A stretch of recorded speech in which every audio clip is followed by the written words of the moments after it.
तर बुलेटिनची सुरुवात अर्थातच राजकीय क्षेत्रातल्या एका मोठ्या बातमीने आपण करतोय। विधान परिषदेच्या मतदानाला आता सुरुवात झाली आहे। आतापर्यंत 50 आमदारांनी मतदान केल्याचं कळतंय। तर मुख्यमंत्री एकनाथ शिंदेंनी देखील मतदानाचा हक्क बजावलाय। विधान परिषदेची मतदान प्रक्रिया जी आहे ती सुरू झालेली आहे। आतापर्यंत 46 आमदारांनी मतदान केलंय। त्याचबरोबर मुख्यमंत्री एकनाथ शिंदे यांनी देखील मतदानाचा हक्क बजावलाय।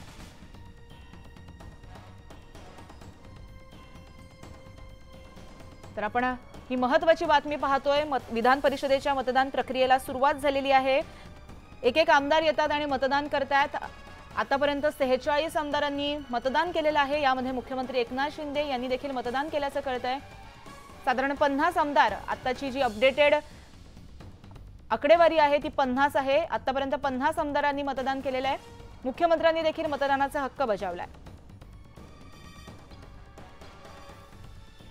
तर सर्वच राजकीय पक्षांनी ताकद पणाला लावली आहे। 12 पैकी नेमकं कोण पराभूत होणार याची चर्चा आणि उत्सुकता जी आहे ती राजकीय वर्तुळामध्ये रंगताना दिसते। अशामध्येच मतदान प्रक्रिया जी आहे ती सुरू झालेली आहे। एक एक आमदार येतात, मतदान करतात। त्यामुळे लवकरच नेमका तो 12वा उमेदवार जो आहे कोण पराभूत होणार याकडे जी काही उत्सुकता शिगेला पोहोचली आहे त्याचं उत्तर लवकरच मिळणार आहे। कारण आज 4 वाजेपर्यंत ही मतदान प्रक्रिया पार पडेल। आजच मतमोजणी होणार आहे। तर आपण ही दृश्य पाहतोय। शिंदे गटाची, शिंदेंच्या शिवसेनेची ही बस जी आहे ती विधान भवनामध्ये दाखल झाली आहे। शिवसेनेचे आमदार जे आहेत ते विधान भवनामध्ये दाखल झाले आहेत।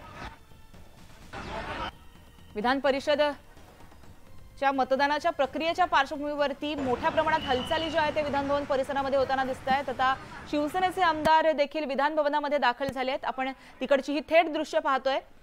या बसमधून, हॉटेलमधून या बसमध्ये हे संपूर्ण जे आमदार आहेत ते आलेले आहेत आणि ते देखील मतदानाचा हक्क बजावणार आहेत। शिवसेनेचे आमदार विधान भवनामध्ये दाखल झालेत।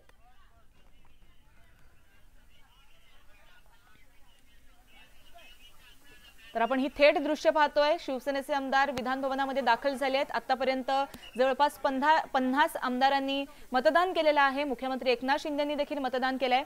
दुपारी 4 पर्यंत ही संपूर्ण मतदानाची प्रक्रिया आहे ती सुरू राहणार आहे आणि त्यानंतर मतमोजणी देखील होणार आहे। त्यामुळे जी उत्सुकता राजकीय वर्तुळामध्ये निर्माण झाली होती, 12 पैकी नेमका कोण उमेदवार पराभूत होणार, ती उत्सुकता जी आहे ती या उत्सुकतेचं उत्तर लवकरच आपल्याला मिळणार आहे। सध्या आपण विधान भवनातली ही दृश्य पाहतोय। एक एक आमदार जे आहेत, पदाधिकारी जे आहेत ते यायला सुरुवात झाली आहे, मतदानाचा हक्क बजावणार आहेत। एकंदरीतच मोठ्या प्रमाणात हालचाली होताना दिसतात।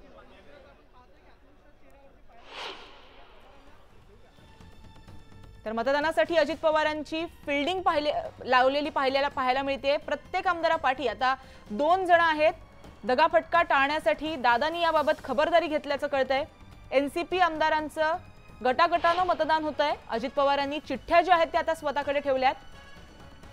एनसीपी आमदारांचं गटागटानं मतदान होतंय आणि या पार्श्वभूमीवरती अजित पवारांनी ज्या चिठ्ठ्या आहेत त्या स्वतःकडे ठेवल्यात। कुठल्याही प्रकारे दगाफटका होऊ नये या पार्श्वभूमीवरती अजित पवारांनी फिल्डिंग लावलेली दिसतेय। मतदानासाठी अजित पवारांनी प्रत्येक आमदारामागे 2 जण जी आहेत ती लावली आहेत। विधान भवनामध्ये मोठ्या हालचालींना वेग आलेला आहे। राष्ट्रवादीच्या गोटामध्ये सुद्धा मोठ्या प्रमाणात हालचाली होत आहेत। दगाफटका टाळण्यासाठी दादांनी खबरदारी घेतल्याचं कळतंय।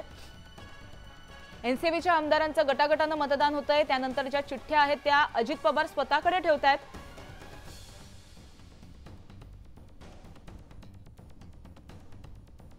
तर आपण ही दृश्य पाहतोय। नरहरी झिरवळ देखील उपस्थित आहेत। त्याचबरोबर इतर जे अधिकारी, पदाधिकारी आहेत, नेते मंडळी आहेत ते सुद्धा यायला सुरुवात झाली आहे।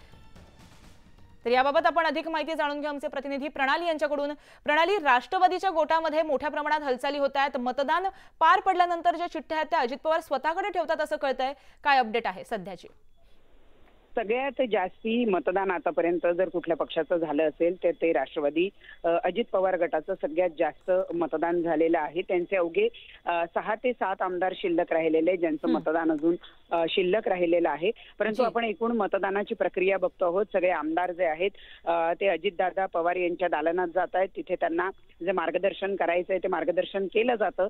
त्यानंतर त्यांच्या कार्यालयातले जे कर्मचारी आहेत किंवा त्यांचे जे पदाधिकारी आहेत ते मतदान मतदानाच्या ठिकाणापर्यंत आमदारांना घेऊन जातात आणि बरं. प्रत्यक्ष मतदान करून पुन्हा त्या आमदारांना घेऊन येतात. त्यावरून स्पष्ट दिसून येत आहे बरं, की नक्कीच त्यांनी प्रणाली. मतदानाची प्रक्रिया जी. चोख पार पाडली आहे. जी, नक्कीच याची अपडेट घेत राहणार आहोत. तत्पूर्वी धन्यवाद तुम्ही दिलेल्या माहितीसाठी.